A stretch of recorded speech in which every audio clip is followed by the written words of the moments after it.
للناس بشيرا ونذيرا وداعيا إلى الله بإذنه وسراجا منيرا.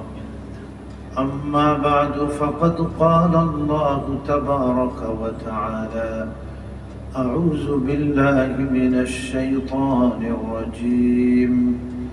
بسم الله الرحمن الرحيم. فإن لم تفعلوا ولن تفعلوا فاتقوا النار التي وقودها الناس والحجارة أعدت للكافرين.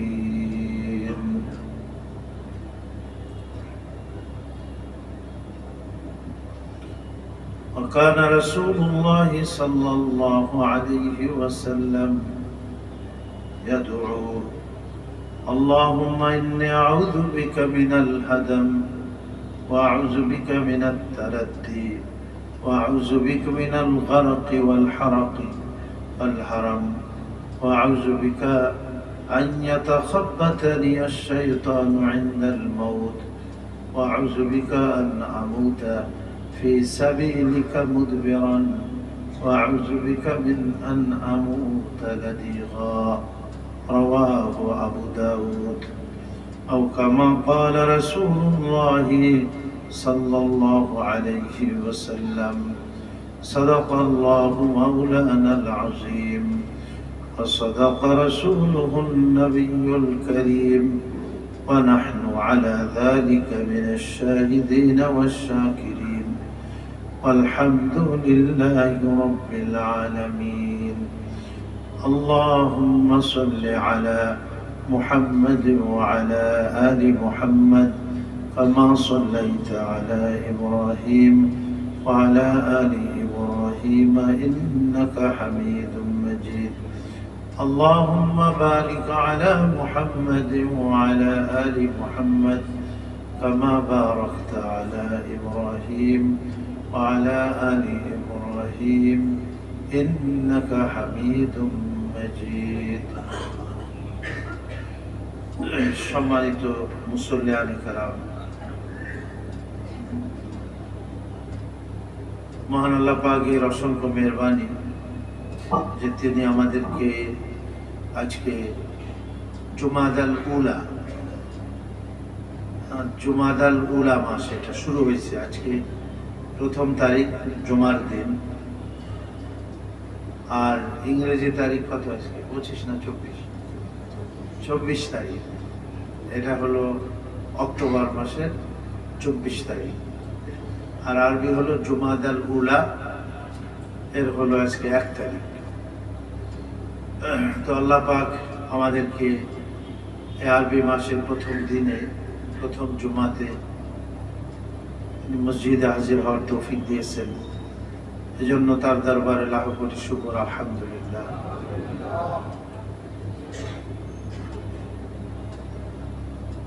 আল্লাহ পাকের নিয়ামত পেয়ে নিয়ামতের শুকর গুজারি করা আল্লাহ পাক পছন্দ করেন, আর নিয়ামতের নাশুকরি করা অর্থাৎ অকৃতজ্ঞতা প্রকাশ করা আল্লাহ পাক খুবই অপছন্দ করেন। বাপ ছেলেকে কিছু টাকা পয়সা দিল, ও নিয়ে এই লেকের মধ্যে ফেলে দিল, কূপের মধ্যে ফেলে দিল, তো বাপ কত অসন্তুষ্ট হবে? যার আমি আমার পরিশ্রমের এত টাকা তোমাকে দিলাম, আর তুমি এটা কূপের মধ্যে ফেলে দিলা। তো সে না শুকুর বুঝাচ্ছিলেন। এরকম আল্লাহ পাক কোনো নিয়ামত দিলেও নিয়ামতের না কদরি করলে আল্লাহ তাআলা খুব অসন্তুষ্ট হন। আর নিয়ামতের যদি কদর করা হয়, ছেলে যদি সেই বাপের দেওয়া টাকাটা সেই সুন্দর করে সংরক্ষণ করে, অথবা তার কোনো প্রয়োজনীয় জিনিস কিনে ভালো কাজের মধ্যে সে ব্যয় করে, তাহলে বাপ খুশি হয় যে না, আমি যে তাকে একটা উপঢৌকন দিয়েছি, এটা সে কদর করেছে, মূল্যায়ন করেছে। আল্লাহ পাক ওরকম তার প্রদত্ত নিয়ামতকে যদি বান্দা কদর করে, তো আল্লাহ পাক খুশি হন। তো এই জন্য আল্লাহ পাকের সকল নিয়ামত যেন আমরা কদর করতে পারি, মূল্যায়ন করতে পারি, এবং আল্লাহর শুকর গুজারি করতে পারি, তার কৃতজ্ঞ বান্দা যেন আমরা হতে পারি। হ্যাঁ, সবসময় আমরা এটা খেয়াল রাখবো। আল্লাহ পাক আমাদের সবাইকে তৌফিক দান করেন। এক সপ্তাহের মধ্যে বিভিন্ন ঘটনা ঘটে যায়, আমাদের পারিপার্শ্বিকতা, আমাদের সমাজ, এরপরে আমাদের রাষ্ট্র, আমাদের এলাকা মহল্লা, বিভিন্ন ঘটনা ঘটে।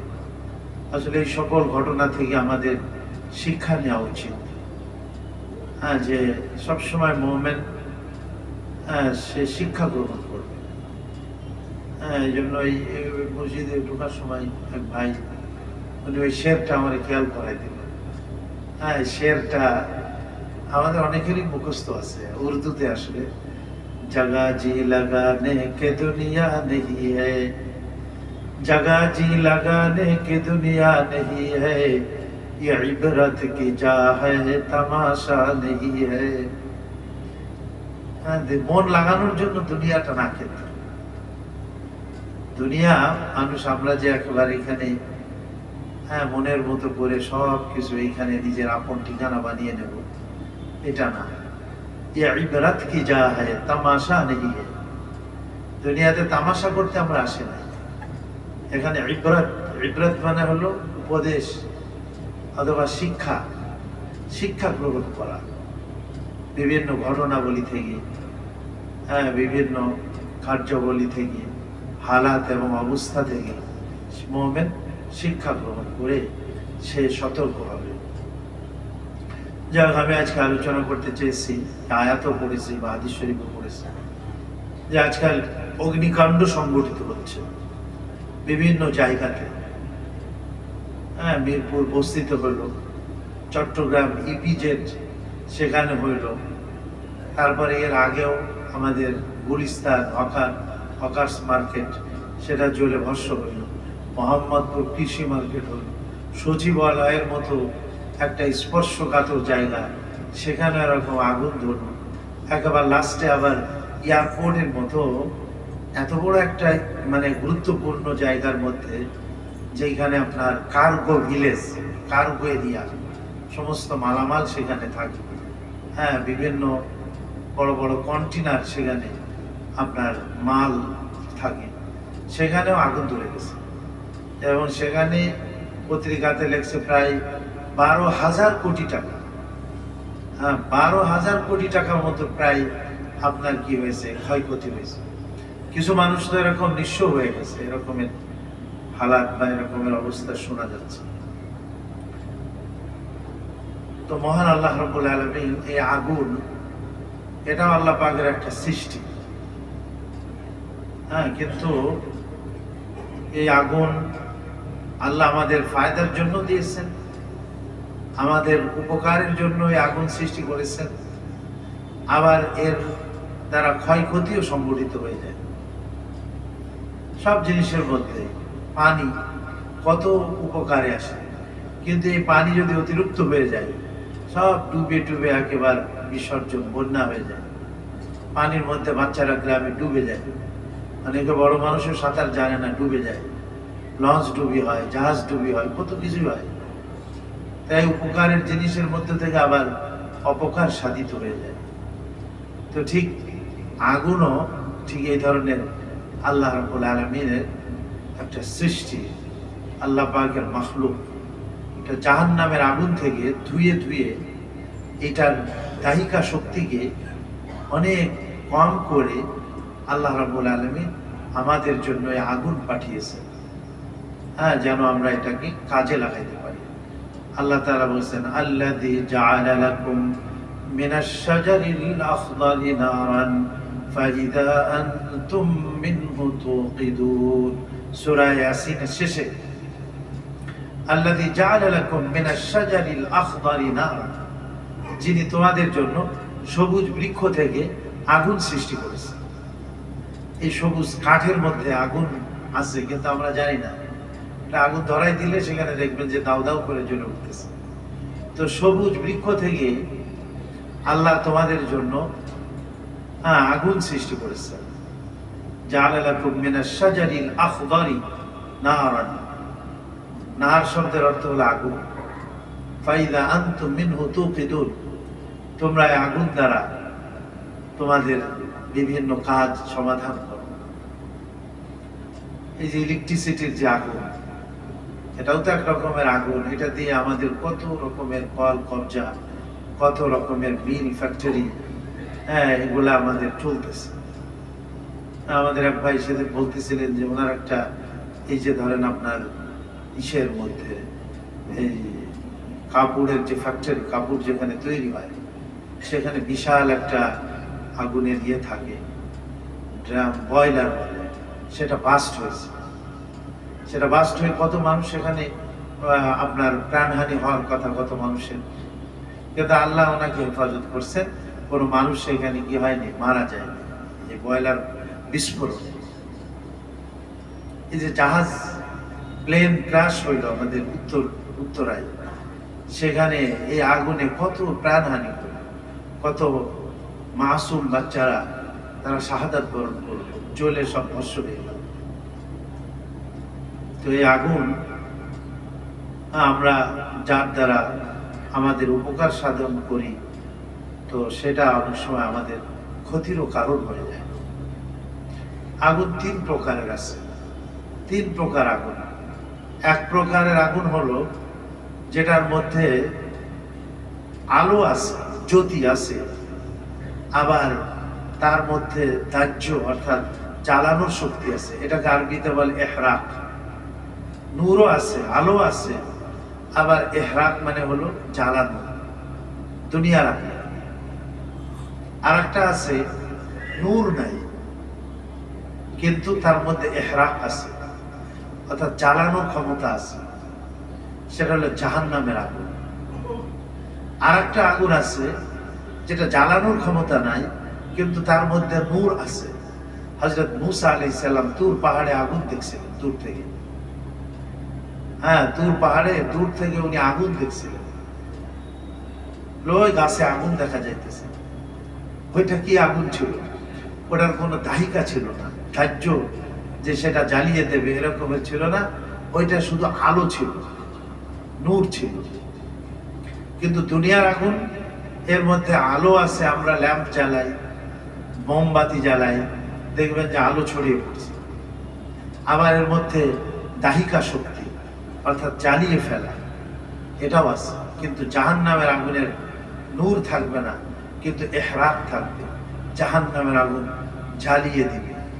এই জন্য আল্লাহ তাআলা বলছেন ফাইল্লাম তাফআলু, যদি তোমরা কোরআনের মতো গ্রন্থ রচনা না করতে পারো, ফালান তাফআলু, তবে আমি তোমাদেরকে চ্যালেঞ্জ করতেছি, কখনোই তোমরা পারবে না। ফাত্তাকুন নার আল্লাতী ওয়াকুদুহা আন-নাস ওয়াল হিজারা, তোমরা ওই আগুনকে ভয় করো যে আগুনের, ওই জাহান্নামকে ভয় করো যে জাহান্নামের জ্বালানি হবে ওয়াকুদুহা আন-নাস, মানুষ, ওয়াল হিজারা, পাথর। আল্লাহ তাআলা অন্য আয়াতের মধ্যে বলেছেন ইয়া আইয়ুহাল্লাযীনা আমানু কু আনফুসাকুম ওয়া আহলিকুম নারা, হে ঈমানদারগণ, তোমরা তোমাদেরকে এবং তোমাদের ফ্যামিলি, সন্তান সন্ততি, স্ত্রী, পরিবার পরিজন, তাদেরকে, আহলে আয়ালদেরকে তোমরা জাহান্নামের আগুন থেকে বাঁচাও। ওয়াকুদুহান নাস ওয়াল হিজারা, যে জাহান্নামের আগুনের জ্বালানি হবে মানুষ এবং পাথর।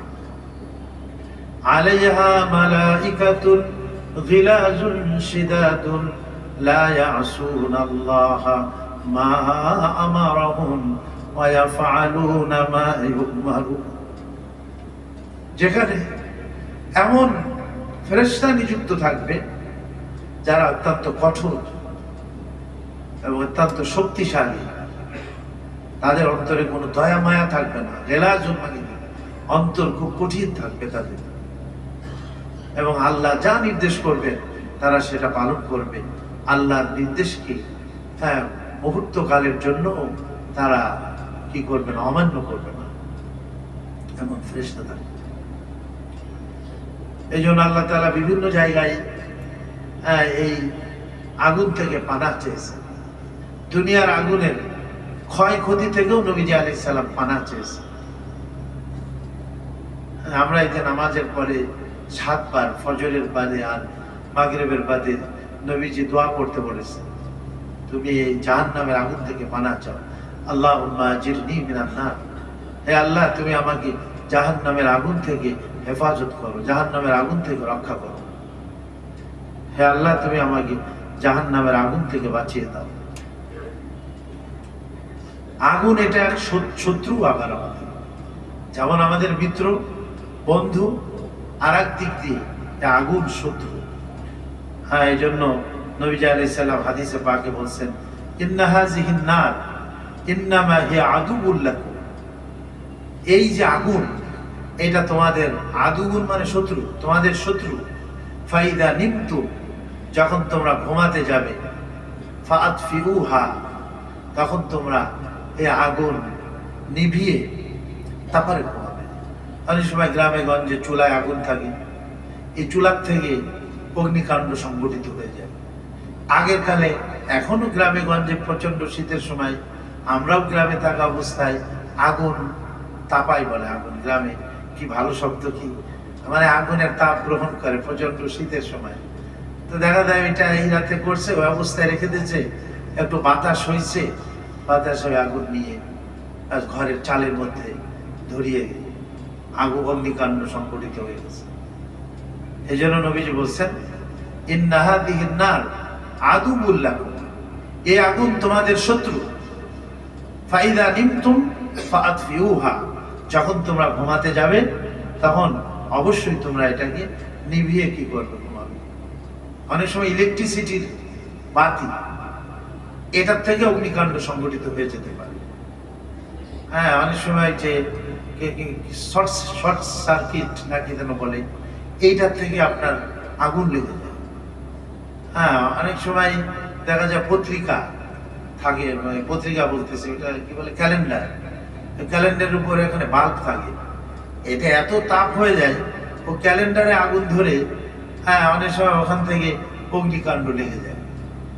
ওই ছাত্র জামানায় এক ছাত্রের লেপে আগুন ধরে গেছে, কি ওই উপর থেকে আপনার ওই বাল্বের ওখানে একটা ক্যালেন্ডার ঝোলানো ছিল, ওর থেকে তাপ ধরে আগুন লেগে লেপ টেপ সব পড়ে গেছে। একটু পরে হলে তার শরীর একটু জ্বলে যেত, পুড়ে যেত। এই জন্য বাতি জ্বালায় রেখে ঘুমানো নবীজি আলাইহিস সালাম এটা নিষেধ করেছে। হ্যাঁ, এক হাদিসে রাসূল কারীম আলাইহিস সালাম বলছেন যে, খাম্মিরু আল আনিয়াতা, যখন তোমরা রাত্রে বেলায় ঘুমাতে যাবে তখন পাত্রগুলিকে ঢেকে রাখো, পাত্রগুলি খোলা রাখা উচিত না। রাত্রে বেলায় আসমান থেকে বালা মুসিবত আসে। নবীজি বলছেন, পাত্র খোলা রেখো না, পাত্রগুলি উপর করে রাখো অথবা ঢেকে রাখো। আর ঢাকার যদি কিছু নাও পাও, একটা কাঠি বা একটা চামচ জাতীয় একটা কিছু, সেটা তার উপরে দিয়ে দাও। তাহলে ওই যে আসমান থেকে মুসিবত আসে, কখন আসে আমরা জানি না, তাহলে তার থেকে কি হয়ে যাবে, হেফাজত হয়ে যাবে। বিসমিল্লাহ বলে ওটা ঢেকে দাও। খাম্মিরুল আনিয়াতা, তারপরে বলছেন আগলিকু আল আবওয়াব, ঘরের দরজা লাগিয়ে দাও, সিটকানি এটা লাগিয়ে দাও, তারপরে ঘুমাও। ওয়াউকু আস-সিকাআ, এবং বর্তনগুলিও রশি দিয়ে, যে আগের কালে তো চামড়ার বর্তনে পানি রাখতো, ওটাকে বলে মাশকিজা, এর মধ্যে তা বলে ওইটার মুখও ভালো করে বাঁধে রাখো। ওয়াতফিউল মাসাবিহা, এবং মিসবাহ মানে হলো বাতি, বাতিকে বন্ধ করে দাও। ফাইন্নাল ফুয়াইসাকাতা তুদরিবু আলা নাসি বাইতাহু, ফুয়াইসাকাতা মানে হলো ইঁদুর। আগের জামানায় মসজিদে দেখছি আমরা, ইন্ডিয়াতে যখন লেখাপড়া করছি তখন ওই তেল, সরিষার তেল, কেরোসিন তেল তো আর মসজিদে ব্যবহার করা যায় না, সরিষার তেল একটা পটের মধ্যে দিয়ে ওর মধ্যে সলতার মাথায় আগুন ধরাই দিত, তো ওটা জ্বলতেই আছে। এখন রাত্রে বেলায় করে কি, যদি ক্ষুধা না করুন ওটা জ্বলতেই থাকে আর ঘুমাই যায়, ইঁদুর আসে, ইঁদুর আসে ওই সলতার আর এক মাথা ধরে টানতে টানতে নিয়ে ব্যাস ঘরের মধ্যে বা কোনো কাপড় চোপড়, লেপ কাঁথা কাপড় এর মধ্যে নিয়ে ওখানে যে আগুন লাগিয়ে দেয়। ফাইন্নাল ফুয়াইসাকাতা তুদরিমু আলা নাসি বাইতাহু, কারণ এই যে ইঁদুর এ কি করে, ওই আগুন নিয়ে তোমাদের ঘর জ্বালায় দেয়। এই জন্য সতর্ক হতে বলছে রাসূল কারীম আলাইহিস সালাম। আমাদের রাষ্ট্রের এই অগ্নিকাণ্ডের ব্যাপারে অত্যন্ত সতর্ক দৃষ্টি রাখা উচিত। অনেক সময় মানে একটা নাশকতামূলক কাণ্ড সংগঠিত করে এই আগুনের মাধ্যমে। একটা অস্থিতিশীল পরিস্থিতি সৃষ্টি করার জন্য কিছু খারাপ মানুষ তারা কি করে, এই নাশকতামূলক ভাবে এই আগুন লাগিয়ে দেয়। এখন নাশকতা কিনা বা কোনো একটা অস্থিতিশীল পরিস্থিতি সৃষ্টি করার জন্য এই অগ্নিকাণ্ড ঘটালো কিনা, এ ব্যাপারে সরকারের খুব সজাগ দৃষ্টি রাখা উচিত এই ব্যাপারে। এবং যদি এইখানে কোনো নাশকতা পেয়ে থাকে তাহলে অবশ্যই দৃষ্টান্তমূলক এবং কঠিন শাস্তি হওয়া উচিত এত মানুষের জানমালের ক্ষতি। কিছুদিন আগে একটা হোটেল, কি জানো, কাচ্চি ভাই না, হ্যাঁ, কি কত মানুষ মারা গেল দেখেন এই হোটেলে।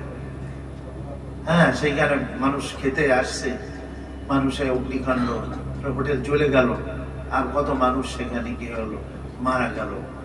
হ্যাঁ, তো এই ধরনের যে কোনো সময় আমাদের ঘর বাড়িতেও ঘটতে পারে, আমাদের বাড়িতেও আগুন লাগতে পারে। এই জন্য রাষ্ট্রেরও সতর্ক থাকা উচিত, আর আমাদের নিজেদেরও কি থাকতে হবে, সতর্ক দৃষ্টি রাখতে হবে। এবং যদি নাশকতামূলক অগ্নিকাণ্ড ঘটিয়ে থাকে তাহলে যে নাশকতা সৃষ্টিকারী যারা, তাদেরকে দৃষ্টান্তমূলক শাস্তি জাতির সামনে তাদেরকে হওয়া উচিত।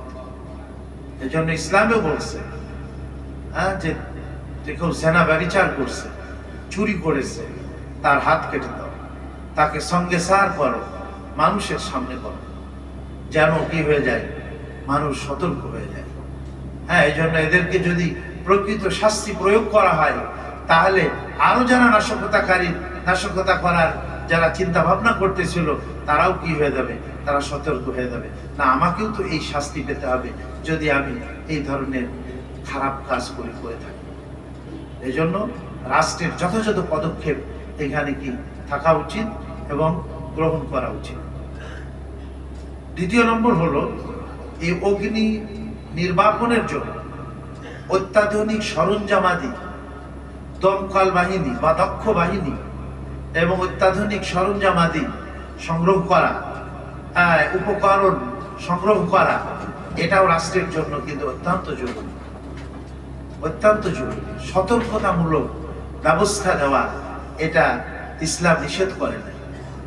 একজন সাহাবী রাসূল কারীম আলাইহিস সালামের কাছে আসলেন, এসে বললেন যে ইয়া রাসূলুল্লাহ, আমি যে আল্লাহর উপরে ভরসা করব, তা আমি কি উটটা বেঁধে রেখে তারপরে আল্লাহর উপরে ভরসা করব, নাকি উটটা ছেড়ে দিয়ে তারপরে আল্লাহর উপরে ভরসা করব? নবীজি বললেন, আকিলহা সুম্মা তাওয়াক্কাল আলাইহি আলাল্লাহ, তুমি আগে উটটা ভালো করে বাঁধো, বেঁধে তারপরে তুমি আল্লাহর উপরে কি করো, ভরসা করো। তোমার যতটুকু শক্তি আছে, তোমার হাতে যতটুকু উপায় অবলম্বন উপকরণ আছে, সেটা তুমি কি করো, ব্যবহার করে তারপরে তুমি আল্লাহর উপরে কি করো, ভরসা করো। রাসূল কারীম আলাইহিস সালাতু ওয়াস সালাম উহুদের যুদ্ধের মধ্যে ডবল, মানে আপনার এই যুদ্ধের যে অস্ত্র, কি বলে, পোশাক, হ্যাঁ, এইটা পরছিলেন নবীজি আলাইহিস সালাম, দুইটা পরছিলেন ডবল, একটার উপরে আবার আরেকটা পরছিলেন। নবীজি আলাইহিস সালাম যুদ্ধের ময়দানে কি বলে, যে মাথার হেলমেট, এটা বিগফার বলা হয়, রাসূল কারীম আলাইহিস সালাম পরছেন। তো নবীজির থেকে বড় তাওয়াক্কুলকারী, আল্লাহর উপরে ভরসাকারী তো পৃথিবীতে আর কেউ ছিল না। কিন্তু তারপরেও তো নবীজি আলাইহিস সালাতু ওয়াস সালাম বাহ্যিকভাবে এই উপায় অবলম্বন, সরঞ্জাম, এগুলি কি করছেন, তিনি ইস্তেমাল করেছেন, ব্যবহার করেছেন। এই জন্য আমাদেরও উচিত যে এই সমস্ত অগ্নিকাণ্ডে, দেখেন না, কয়েকদিন ধরেও, মানে পুরা দিন বা রাত ধরেও আপনার এই এয়ারপোর্টের আগুন নিভাইতে তার সক্ষম হতো না। অথচ সরঞ্জামাদি থাকলে দ্রুততম সময়ের মধ্যে, হ্যাঁ, এবং সেই ধরনের দক্ষ বাহিনী থাকলে দ্রুততম সময়ের মধ্যে এটা নিভাই ফেলা কি হয়ে যায়, সম্ভব হয়। এজন্য এর ব্যবস্থা রাখা রাষ্ট্রের জন্য অত্যন্ত জরুরি। 3 নম্বর বিষয় হলো, যে আল্লাহ রাব্বুল আলামিনের কাছে আশ্রয় গ্রহণ করা, আল্লাহ পাকের কাছে পানাহ চাওয়া। এই জন্য বিভিন্ন দোয়া এবং বিভিন্ন আমল আছে যে আল্লাহ পাকের কাছে আশ্রয় প্রার্থনা করা। হ্যাঁ, নবীজি আলাইহিস সালাম যে দোয়া আমি পড়েছি, এই দীর্ঘ দোয়া নবীজি আলাইহিস সালাম পড়তেন। সকাল বিকাল বিভিন্ন দোয়া হাদিসে পাকে বর্ণিত আছে। এই সমস্ত দোয়াগুলি পড়ে আল্লাহর আশ্রয় গ্রহণ করা যেতে পারে। আল্লাহ আমাদের হেফাজতকারী, আল্লাহ ছাড়া আমাদের কেউ হেফাজতকারী নাই। এই জন্য নবীজি আলাইহিস সালাম এই দীর্ঘ দোয়া পড়ছেন, আল্লাহুম্মা ইন্নী আউযু বিকা মিনাল হাদাম, হে আল্লাহ আমি তোমার কাছে পানাহ চাইতেছি ধস, ওয়াল ধসে, বিল্ডিং ধসে, অনেক সময় মানুষ মারা যায়, ওয়ালের পাশে আছে, ওয়ালটা ধসে পড়ছে, এটাকে বলে হাদাম। হাদাম মানে হলো ধসে পড়া, চাপা পড়ে মৃত্যুবরণ করা। আল্লাহ এর থেকে আমি পানাহ চাইতেছি। ওয়া আউযু বিকা মিনাত তারাদ্দি, দ্বিতীয় শব্দ বলেছেন তারাদ্দি। তারাদ্দি মানে উপর থেকে পড়ে দেওয়া। অনেক সময় মানুষ 10 তলা 20 তলা কাম করতেছে, শ্রমিকরা সেখান থেকে পড়ে যায়। বা অনেক সময় বেখেয়ালে খেলতে খেলতে বাচ্চারা দেখা যায় ছাদ থেকে কি হয়ে গেছে, রেলিং নাই, ছাদ থেকে পড়ে যায়। এই জন্য নবীজি বলছেন এমন ছাদে যেখানে কোনো রেলিং দেওয়া নেই, প্রতিবন্ধকতা নাই, সেখানে তুমি ঘুমায়ো না। কেননা হতে পারে তুমি গড়াইতে গড়াইতে ওই ছাদ থেকে কি হয়ে যাবে, তুমি পড়ে যাবে। অনেক সময় মানুষ পাহাড় থেকে পড়ে যায়, এটাকে বলে তারাদ্দি। আল্লাহ আমি তোমার কাছে এই উপর থেকে পড়ে যে মৃত্যুবরণ করা, এর থেকে পানাহ চাইতেছি তোমার কাছে। ওয়া আউযু বিকা মিনাল গারাকি ওয়াল হারাক, আল্লাহ আমি তোমার কাছে পানাহ চাইতেছি পানির মধ্যে, পানিতে ডুবে মৃত্যুবরণ করা থেকে। এটাকে বলে গারাক। যদিও হাদিসে আসছে যে কেউ যদি পানিতে ডুবে মৃত্যুবরণ করে তাহলে আল্লাহ তাকে শাহাদাতের মাকাম দান করবে, কিন্তু পানাহ চাইতে বলা হয়েছে যে আল্লাহ আমি তোমার কাছে পানাহ চাইতেছি। ওয়া আউযু বিকা মিনাল গারাকি, আমি তোমার কাছে পানাহ চাইতেছি পানিতে ডুবে যেন আমার মৃত্যু না। কত লঞ্চ ডুবি হয়, তো জাহাজ ডুবি হয়, ওই লঞ্চে ওই স্টিমারে যত মানুষ থাকে দেখা যায় সব মারা যায়। আমি যশোর থেকে আসতেছিলাম, তো আল্লাহ হেফাজত করছে, আমরা পুরো ফ্যামিলি ছিলাম। কিন্তু বাস যে ফেরিতে উঠবে আমাদের এই দৌলতদিয়া ঘাটে, এখান থেকে পাটুরিয়া আসতে হয়, দৌলতদিয়া হবে। হ্যাঁ, কিন্তু দেখা গেছে যে ওর ব্রেকে কাম করতেছে না, ব্রেক ফেল করছে আমরা জানিও না। হ্যাঁ, কিন্তু ধরেন ওই একটু বাঁকা এই স্টিয়ারিং ঘোরায় তো ডাইনে দিয়ে সে একটা ফেরিতে উঠবে, যে ফেরিতে অন্যান্য বাস উঠতেছে, তো ও উঠাইতে পারে না। আর সামনে ছিল ছোট একটা ফেরি, ওই ছোট ফেরির মধ্যে বাস চলে গিয়েছে, এবং ফেরির মাথায় গিয়ে ডালাটা উঁচু করা থাকে, ওইখানে দুদিকে দুইটা দুর্বল পিলার মতো থাকে ছোটখাটো। তো বাসের গতি অত বেশি ছিল না, আল্লাহ হেফাজত করছে, তা নাহলে তো ভেঙে তারপরে নদীর মধ্যে পড়তো। কিন্তু ওখানে গিয়ে আঘাত করছে, আঘাত করে বাস থেমে গেছে। এত যাত্রীদের কিছু আঘাত টাঘাত লাগছিল, আমাদের বাচ্চাদেরও লাগছিল, কিন্তু আল্লাহ হেফাজত করছে। আর এই বাসটা যদি ধরেন ওই ইয়ের থেকে, ফেরির থেকে, সেখান থেকে যদি নদীর মধ্যে পড়ে যেত, তাহলে তো বাসের মধ্যে যত মানুষ ছিল সবই তো মারা যেত। কিছুদিন আগেও তো এরকম একটা মাইক্রো ওই ফেরিতে উঠতে গিয়ে আপনার নদীর মধ্যে ডুবে মাইক্রোতে যারা ছিল মারা গেল। তো এই অবস্থা, এই জন্য নবীজি আলাইহিস সালাম পানাহ চাইছেন, ওয়া আউযু বিকা মিনাল গারাক, হে আল্লাহ পানিতে ডুবে যেন মৃত্যু না হয়, আমি তোমার কাছে পানাহ। ওয়া মিনাল হারাক, এবং আমি আগুনে পুড়ে যেন মৃত্যুবরণ না করি। আমি আমার একটা রিলেটিভ গ্রাম থেকে আসছে, গত 2 দিন আগে দেখতে গিয়েছিলাম, ঢাকা মেডিকেলের বার্ন ইউনিটে, সে ভর্তি আছে। ওই গ্রামের রাইস মিল আছে, এই ধান ভাঙানো মেশিন, ওইটা সে ঠিক করে। তো ওইখানে একটা ওই মেশিনের ভিতরে আগুনের যে একটা ইয়ে আছে, ওটা সে ঠিক করতেছিল।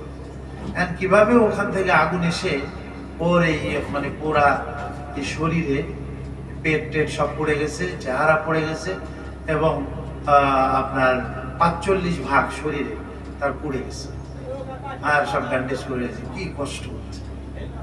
এই জন্য নবীজি দোয়া চাইছেন, আল্লাহুম্মা ইন্নী আউযু বিকা মিনাল হারাক, হে আল্লাহ আমি তোমার কাছে আগুনে পুড়ে মৃত্যুবরণ করা এর থেকে পানাহ চাইতেছি। ওয়া আউযু বিকা আন ইয়াতাখাব্বাতানি আশ-শাইতানু ইনদাল মাউত। কঠিন। আল্লাহ আমি তোমার কাছে পানাহ চাইতেছি শয়তান মৃত্যুর সময় যেন আমাকে কি না করে ফেলতে পারে, ঈমান হারা না করে ফেলে।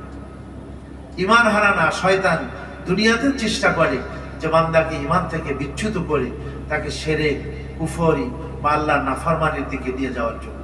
যখন সে পারে না, সারা জীবন একজন মুমিন শয়তানের সাথে সংগ্রাম করে, কিন্তু যখন মৃত্যুর সময় আসে তখন শয়তান তার সর্বশক্তি দিয়ে চেষ্টা করে যে তাকে কি করে, ঈমান হরণ করে কিভাবে তাকে দুনিয়া থেকে নিতে পারে। শয়তান প্রতিজ্ঞা করে আসছে আল্লাহ পাকের কাছে যে আমি ওকে ডাইনে বামে সামনে পিছনে বিভিন্ন দিক থেকে তাকে সিরাতে মুস্তাকিম সহি রাস্তা থেকে সোজা পথ থেকে তাকে আমি হটিয়ে ফেলবো, সরিয়ে দেব। আল্লাহ বলছেন যাও করো, কিন্তু ইল্লা ইবাদাল্লাহিল মুখলাসিন, আমার নিষ্ঠাবান মুখলিস বান্দা যারা, তাদেরকে তুমি পারবে। এজন্য শয়তানের ধোঁকায় না পড়া। বাকি মৃত্যুর সময় নবীজি পানাহ চাইছেন, ওয়া আউযু বিকা আন ইয়াতাখাব্বাতানি আশ-শাইতানু ইনদাল মামাত, মৃত্যুর সময় শয়তান যেন আমার ঈমানটাকে খলত মলত করে হরণ না করে। আল্লাহ তোমার কাছে পানাহ চাইতেছি। ওয়া আউযু বিকা মিন আমুতা ফি সাবিলিকা মুদবিরান, আল্লাহ আমি তোমার কাছে পানাহ চাইতেছি তোমার রাস্তা থেকে আমি পালায়ন করে যেন মৃত্যুবরণ না করি।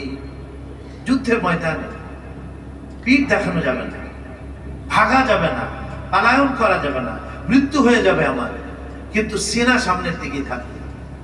ওয়া আউযু বিকা আন আমুতা ফি সাবিলিকা মুদবিরান, তোমার রাস্তায় পশ্চাৎগমন করতে গিয়ে মৃত্যুবরণ করলাম।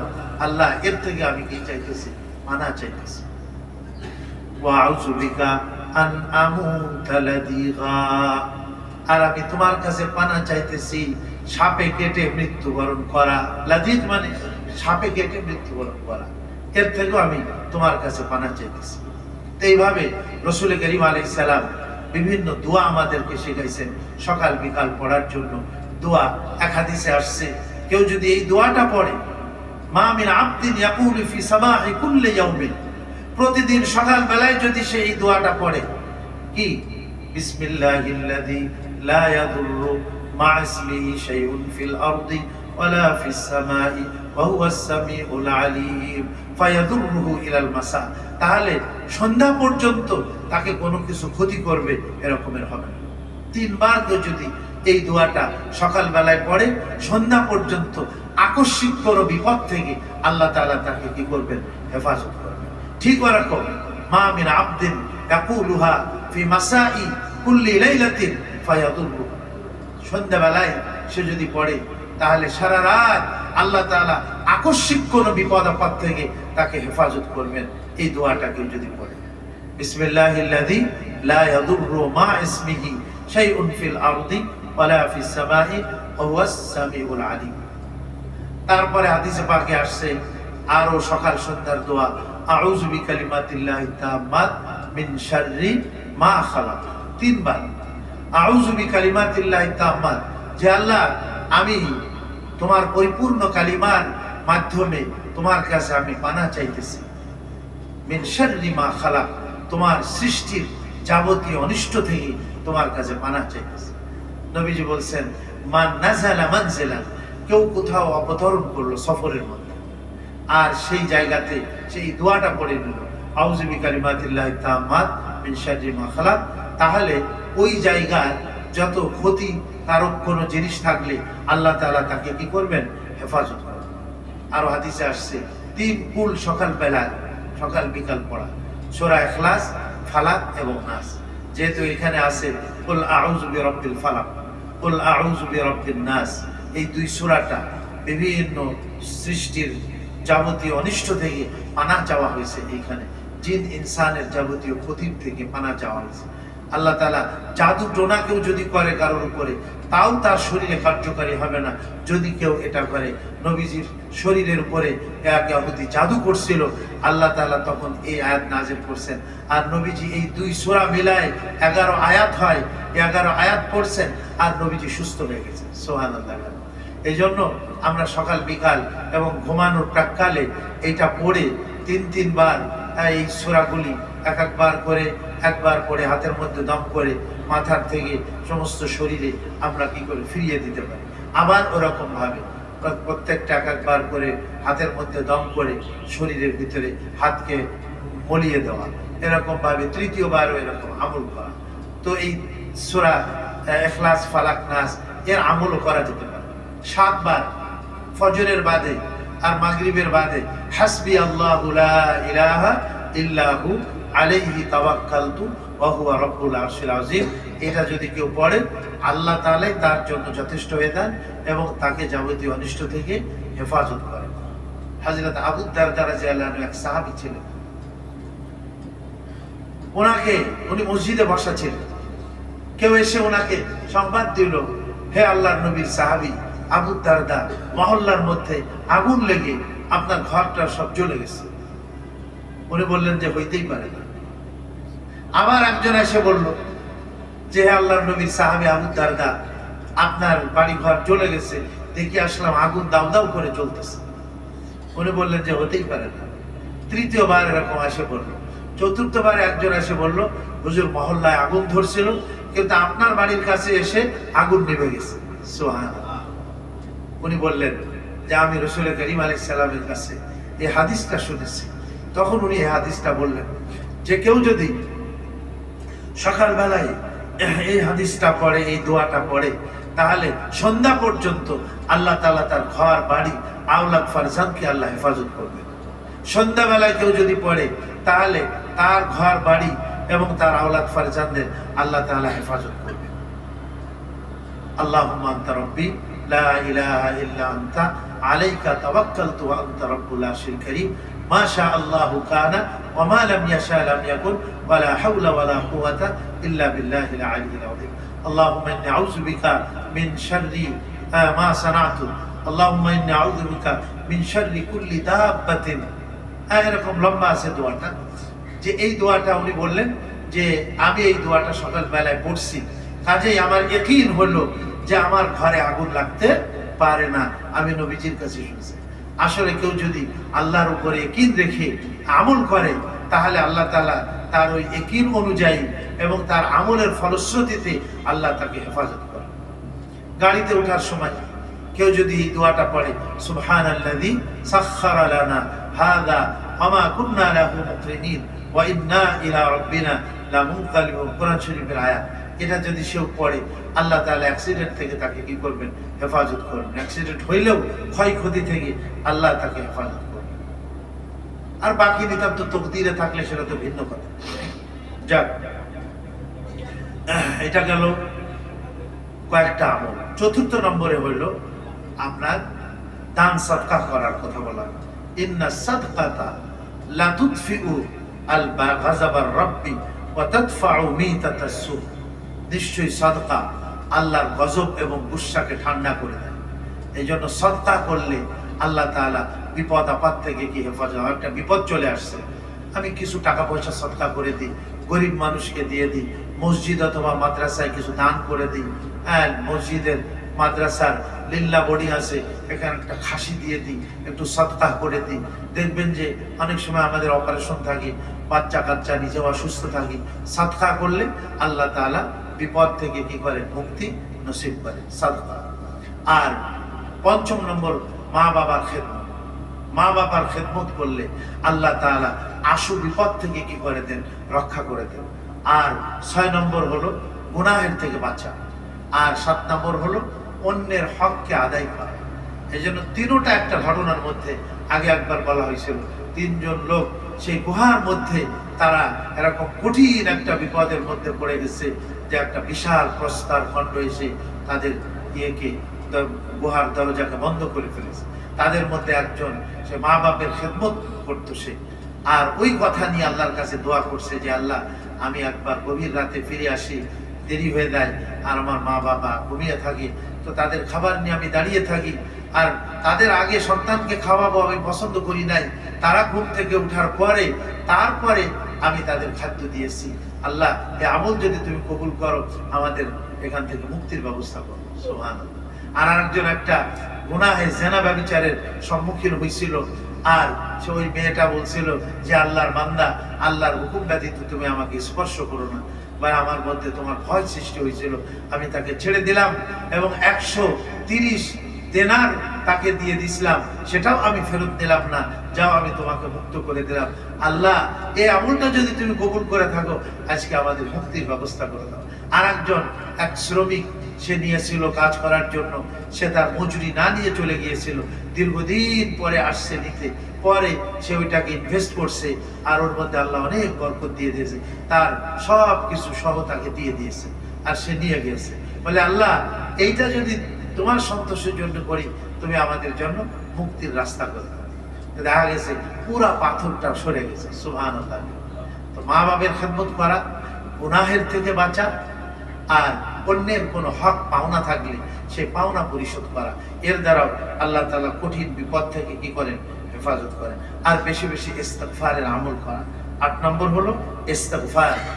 যে ব্যক্তি ইস্তিগফার করতে থাকবে বেশি বেশি করে, আল্লাহ তাআলা তাকে কঠিন এরকম পেরেশানি থেকে আল্লাহ তাকে হেফাজত করবেন, সংকীর্ণতা থেকে মুক্তির রাস্তা দিবেন, এবং যে কোনো কঠিন পরিস্থিতির মধ্যে আল্লাহ তাকে সেই পরিস্থিতি থেকে মুক্তির ব্যবস্থা করে দেবেন। আর আগুন লাগলে তাকবীর বলা যায়, তাকবীর, আল্লাহু আকবার, আল্লাহু আকবার, আল্লাহু আকবার। আযানও দিতে পারে আগুন লাগলে। কারণ শয়তানকে তো আগুন দ্বারাই সৃষ্টি করা হয়েছে। আর আযান শুনলে দেখেন না, আপনার শয়তান কি হয়ে যায়? দূরীভূত হয়ে যায়। এই জন্য আল্লাহর রহমতে তাকবীর বলার সময় আগুন লাগলে কি হয়ে যায়? হয়তো আল্লাহ মেহেরবানিতে আগুন নির্বাপিত হয়। এভাবে ইন্না লিল্লাহ পড়া, আর বিশেষ করে ইউনূস আলাইহিস সালামের যে দোয়া, এই দোয়াটাও পড়া, লা ইলাহা ইল্লা আনতা সুবহানাকা ইন্নী কুনতু মিনাজ জালিমিন। যাই হোক, এখন শীতকাল চলে আসছে, আমিও চেষ্টা করি আসলে একটু আগে ভাগে শেষ করার জন্য। তো আগামী জুমার থেকেও আমরা আরেকটু আগে কি করে ছেড়ে দেওয়া যায় চেষ্টা করবো ইনশাল্লাহ। দেখি একটা 5-এর মধ্যে যদি বয়ান শেষ করা যায়, তাহলে আপনার যদি আমরা 1:01টায় খুতবা শুরু করতে পারি, তাহলে 1:30টায় হয়তো জামাত আমরা শুরু করলাম, এরকম। এই জন্য একটু আগে ভাগে চলে আসবো ইনশাল্লাহ। অনেকেই দেখা যায় একেবারে শেষে আসে, ওই 3 তলা 4 তলা 5 তলা জায়গা আছে, তারপরে ওই রোডের মধ্যে দাঁড়ায়, কাতার সোজা করে না। তো কাতার সোজা না করলে নামাজ সহি হবে কি করে বলেন? তো এই জন্য বাইরে দাঁড়ানোর তো কোনো প্রয়োজন নেই, আমাদের উপরে তো পর্যাপ্ত আপনার কি আছে, ব্যবস্থা আছে। আমরা একটু কষ্ট করে সিঁড়ি দিয়ে যাই, আর আমাদের কমিটিও সামনে ওনারা ব্যবস্থা নিয়েছেন, লিফট আছে 2টা। এটাও আমরা আপনাদের কাছে আবেদন রাখবো ইনশাআল্লাহ, ওনাদের সাথে পরামর্শ করে, যে কোনো ভাই যদি লিফট দিয়ে দিতে চান তো উনিও দিয়ে দিতে পারবেন ইনশাআল্লাহ। ব্যবস্থা হয়ে গেলে তো সহজেই হয়ে যাবে, উপরে যাওয়া যাবে। আল্লাহ পাক আমাদের সবাইকে তৌফিক দান করেন। যাদের সুন্নাত বাকি আছে 4 রাকাত ক্বাবলাল জুমা আদায় করুন।